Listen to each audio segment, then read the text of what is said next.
Muito bem-vindo ao meu canal, bom dia, boa tarde, boa noite. Eu não sei a hora que você vê esse vídeo. Agradeço a sua volta ao meu canal. Hoje nós vamos dar continuidade a um assunto muito interessante, que é a Sagrada Escritura. Em um outro vídeo eu falei sobre o livro do Gênesis e hoje eu vou falar sobre o livro do Êxodo. Se você tem interesse por saber sobre escravidão do Egito, sobre libertação, sobre Páscoa, Eucaristia, povo de Deus, 10 mandamentos, esse é o momento, fique comigo. Desde já eu te agradeço e te peço, por favor, se inscreva no meu canal, compartilhe esse vídeo e dê o like, isso é muito importante pra gente.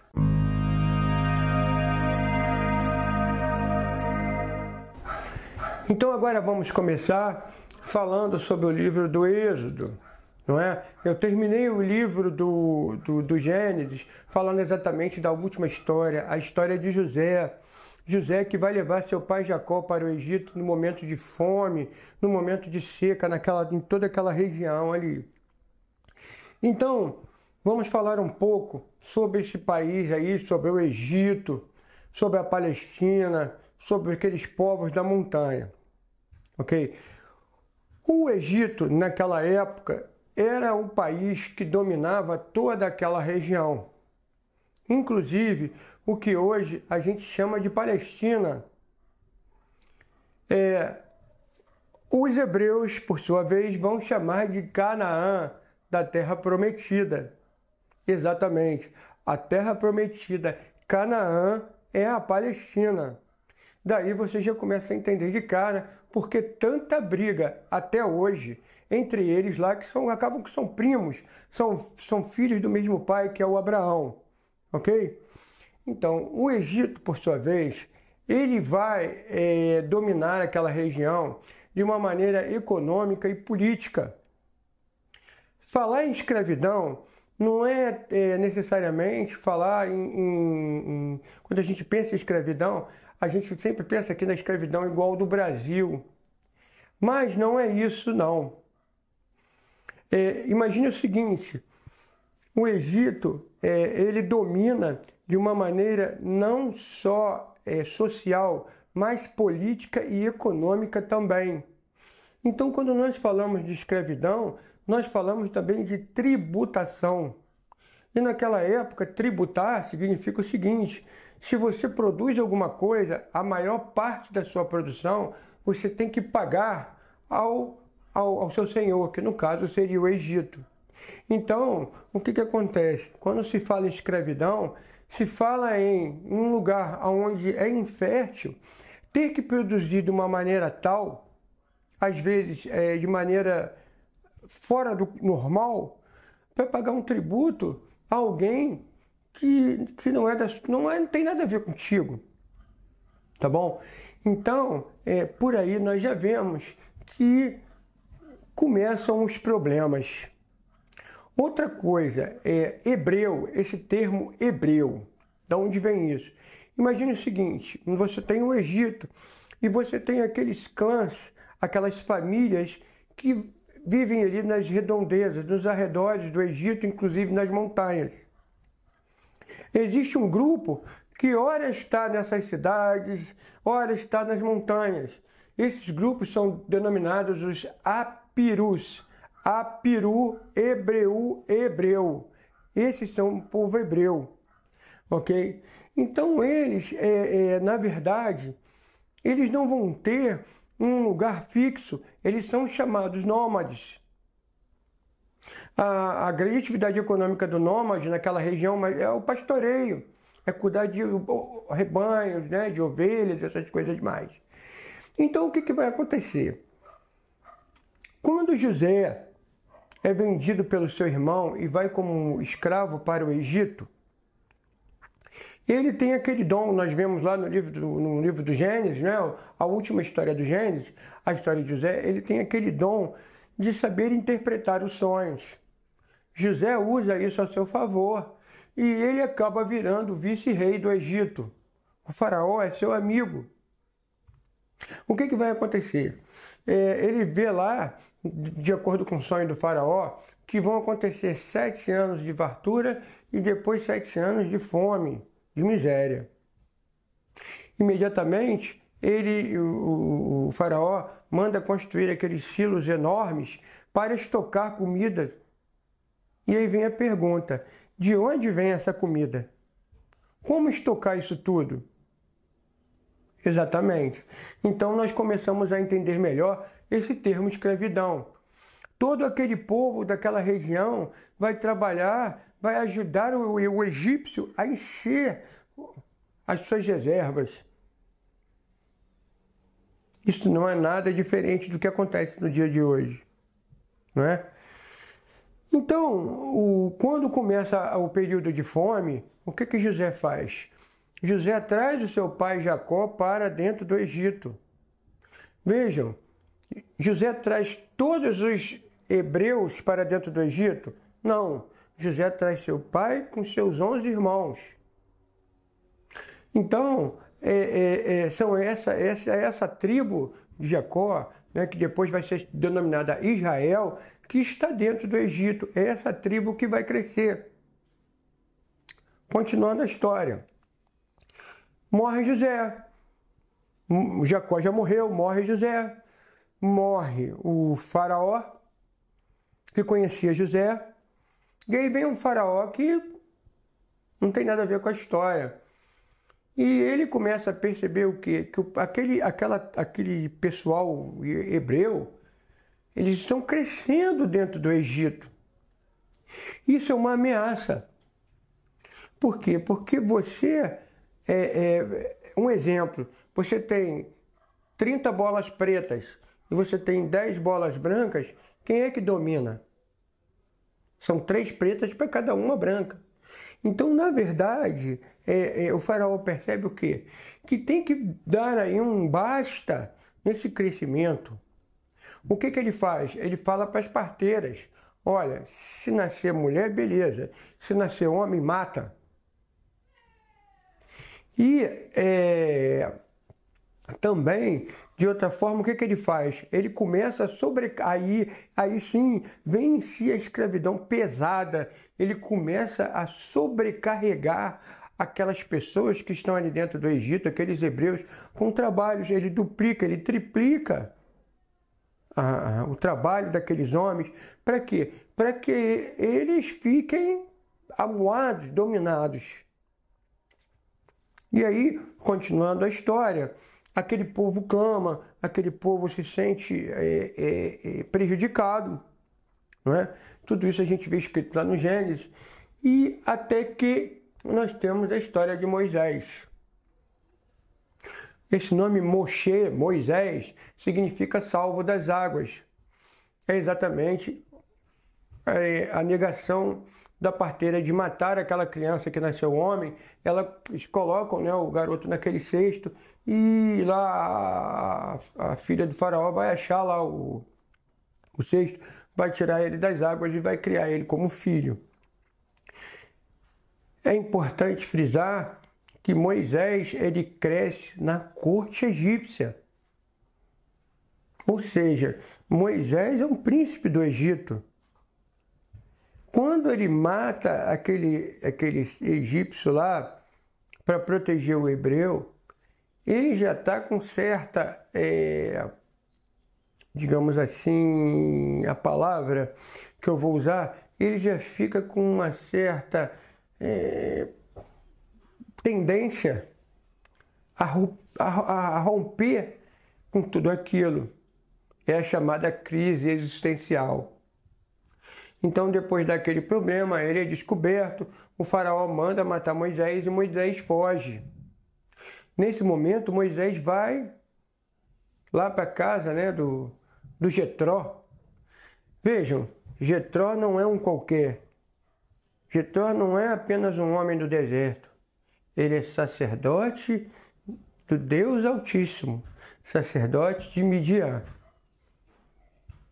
Possivelmente, aqueles hebreus lá da família do Jetró, eles já cultuam o chamado Deus da montanha, aquele Deus que habita lá ao topo do Sinai. Esse que nós chamamos de Javé, o pai de Jesus. Então, quando Moisés vai morar com Jetró, ele tem toda aquela experiência. E quando ele sobe a montanha e ele vê lá aquele arbusto que pega fogo, mas não se consome, aí a casa cai. Porque vejam bem, o que acontece? Moisés chega lá, ele olha aquele arbusto pegando fogo. E ele escuta aquela voz: Moisés, Moisés, tira as sandálias dos teus pés, porque os solos em que pisa é santo. A princípio nós pensamos o quê? Que é Deus, né? É Deus que está ali falando com ele. Por que manda ele tirar as sandálias? Porque o solo é santo. Mas, se você pensar bem, tanto pisar de sandália quanto pisar sem sandália, você não está pisando da mesma forma? Ou seja, é uma falta de respeito do mesmo jeito. Então não seria essa a intenção de Deus. Não, e não era realmente. Quando você tira os teus calçados, você tira a proteção dos seus pés, você coloca os pés no chão e você sente o chão. Quando Deus pede a Moisés para tirar os seus sandálias e botar o pé no chão, porque o local é santo, Deus está pedindo para ele: faça a experiência do sagrado comigo. Moisés faz a experiência do santo dos santos, o Kadosh, Kadosh, Kadosh, aquele visto por Isaías, o mesmo santo que proclamamos na missa 3 vezes. A partir dali, Moisés muda. Por quê? Porque mais do que ler, mais do que estudar, Moisés faz a experiência com o Eterno. Dali para frente tudo muda. Quando Moisés desce a montanha, ele já não é mais aquele homem que subiu. E ele volta aos seus irmãos, ele chama os seus irmãos e fala daquele Deus que teve a experiência com ele. E eles perguntam: quem é ele para que nós vamos lá adorar ele? O nome dele é Eyer, Asher, Eyer. Serei o que serei. Aquele que nós chamamos de Javé. E aí, junto com seu irmão Arão, ele vai até o faraó. Vejam bem, o faraó, aquele faraó do início que eu contei da história, o faraó é tido como um deus. Então, quando começa aquela briga entre Moisés e o faraó, não é? Entre o Deus do Egito e o Deus da montanha, a quem Moisés representa, é uma queda de braço. Vejam bem, importante isso, o faraó também é a lei. Então, quando Moisés vai ao faraó e ele pede ao faraó para libertar o seu povo, o que Moisés faz? Moisés tenta a maneira legal, a maneira justa. Ele vai recorrer à lei. Mas o faraó nega.